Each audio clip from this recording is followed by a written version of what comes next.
Buenos días, estudiantes de noveno año de educación básica. Vamos a dar inicio a la semana 17 de la asignatura Ciencias Sociales. Recordemos la fecha, miércoles 23 de septiembre del 2020.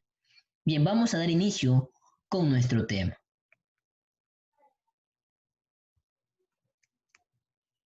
Entre revoluciones y monarquías. Subtemas a tratar. La Revolución Francesa, la Revolución de 1830 y la Monarquía de Julio. Antecedentes de la Revolución de 1848 en Francia. La Revolución de 1848. La Revolución Francesa.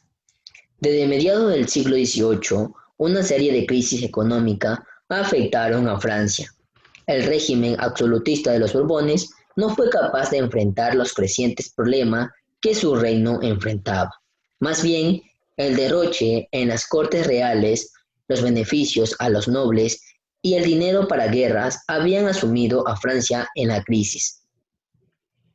Los franceses se reunían en clubes y sociedades para discutir de política, leer libros e intercambiar ideas. El control absolutista que había inaugurado Luis XVI mostraba su fracaso, pues se empezaron a cuestionar las mismas decisiones del rey. Luis XVI y sus ministros intentaron negociar nuevos impuestos con la nobleza y el clero, pero estos se negaron y exigieron que se convocase a Estados Generales, que era una especie de asamblea creada 500 años antes. La Asamblea Nacional dictó reformas que afectaban a la nobleza y al clero. En esta asamblea se aprobó la Declaración de los Derechos del Hombre y del Ciudadano.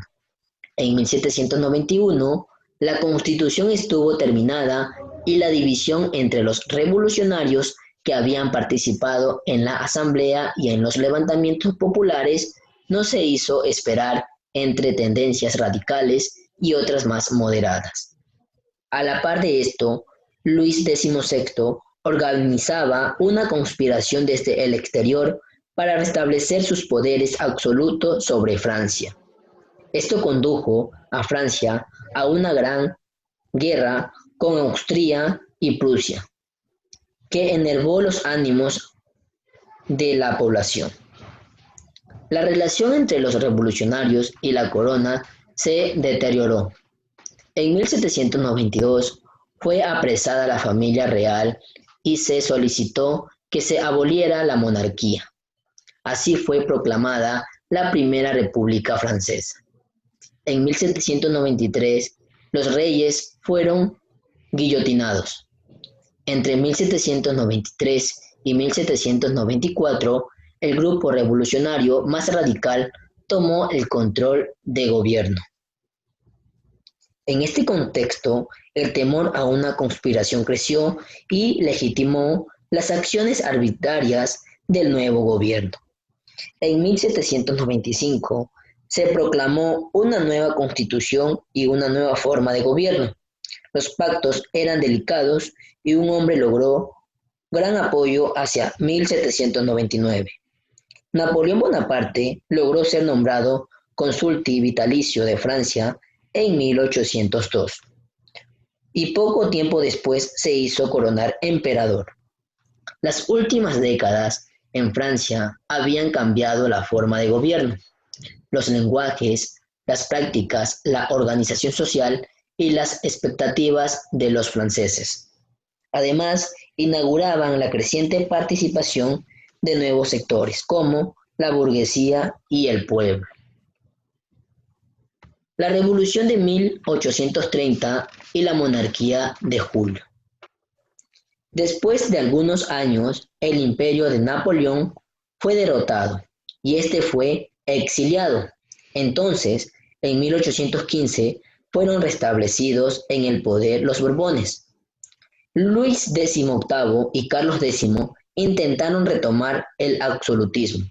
Sobre todo, Carlos X, quien al no ser capaz de enfrentar una nueva crisis, disolvió las instancias legislativas. De este modo, una nueva revolución estalló en julio de 1830. Esta jornada la encabezaron burgueses y miembros del pueblo, como artesanos, operarios y trabajadores. Carlos X y sus aliados no podían contener la situación y tuvo que huir de Francia. Una asamblea se reunió para decidir acerca de quién debía gobernar el país. Antiguos opositores a la monarquía en el siglo XVIII, que formaron parte de la Primera República Francesa, entre ellos el marqués de Lafayette, propusieron que se coronase a un nuevo monarca, en este caso a Luis Felipe. Luis Felipe se presentaba como un monarca diferente, muy al estilo de los burgueses. De hecho, sus antepasados habían manejado grandes negocios. Luis Felipe ya no se presentaba con las vestimentas ostentosas de sus precedores, sino con traje a lo burgués. El establecimiento de una nueva monarquía solo significaba una cosa: la burguesía, el ejército y personajes como Lafayette habían traicionado al pueblo. El nuevo rey y sus aliados reprimieron con dureza cualquier motín, revuelta o levantamiento. Francia no fue el único foco de revoluciones en Europa. Países como España, Sicilia, Portugal, Grecia y Rusia experimentaron movimientos revolucionarios que pusieron en jaque a la sociedad y a las monarquías. Antecedentes de la Revolución de 1848 en Francia. En las primeras décadas del siglo XIX aparecieron nuevas doctrinas sociales, económicas y políticas. Primero, el liberalismo, muy asociado con la burguesía, que proponía conseguir una serie de libertades en distintos aspectos de la vida social. Defendían la soberanía garantizada por la Constitución y rescataban los ideales de la Revolución Francesa. Segundo, los socialismos. De manera general abarcaron las teorías como Charles Fourier, Flora Tristan y Pierre Leroux y otras más. Todos ellos cuestionaron la explotación de la burguesía contra los trabajadores y buscaron nuevas formas de organización social, ya fuera en trabajo, en comunidad de trabajadores o en organizaciones mixtas entre empresarios y trabajadores.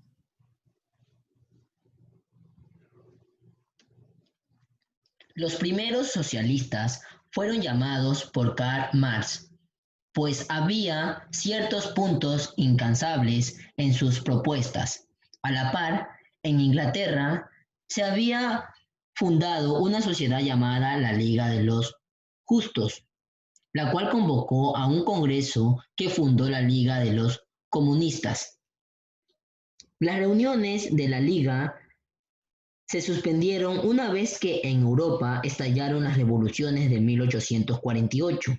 Marx y otros socialistas creyeron que había llegado el momento en que una revolución general cambiaría el estado de las cosas en el mundo.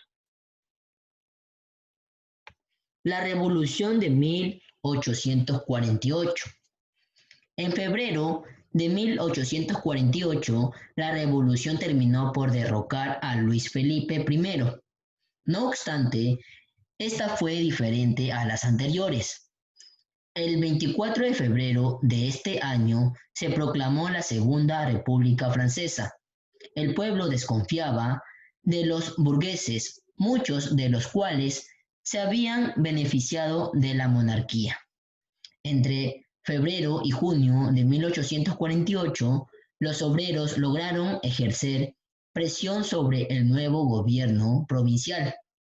El 25 de febrero desfilaron formando una gran multitud frente a la sede del nuevo gobierno, acto de gran fuerza simbólica.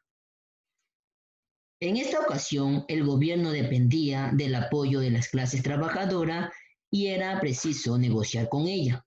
Debía hacer algo frente a la situación de los trabajadores afectados por la crisis económica. Los desfiles obreros frente a la sede del gobierno fueron recurrentes.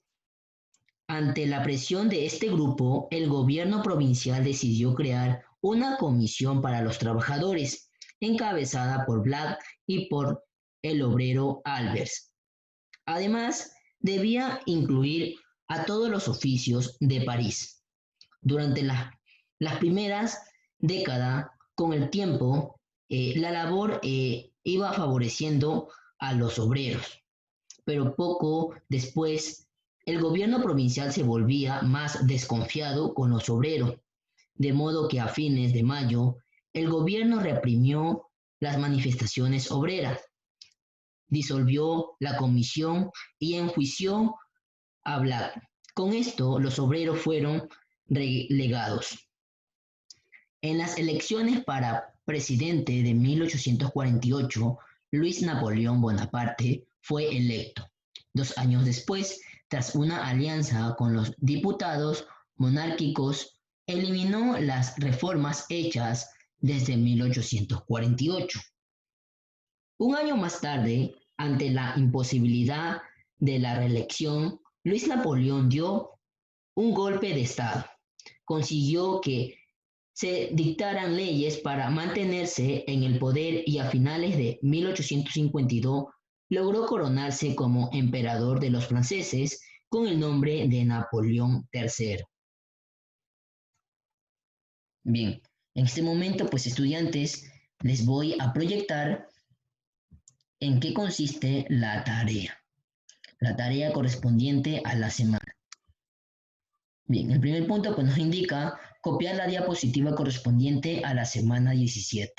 Lo puede realizar en una hoja de cuadro o de línea. Indicaciones generales, estudiante. La tarea la realizan en una hoja de cuadro, suba una fotografía a la plataforma, tendrá 7 días hábil para subir al sistema la tarea. Muchas gracias por su tiempo prestado, estudiantes.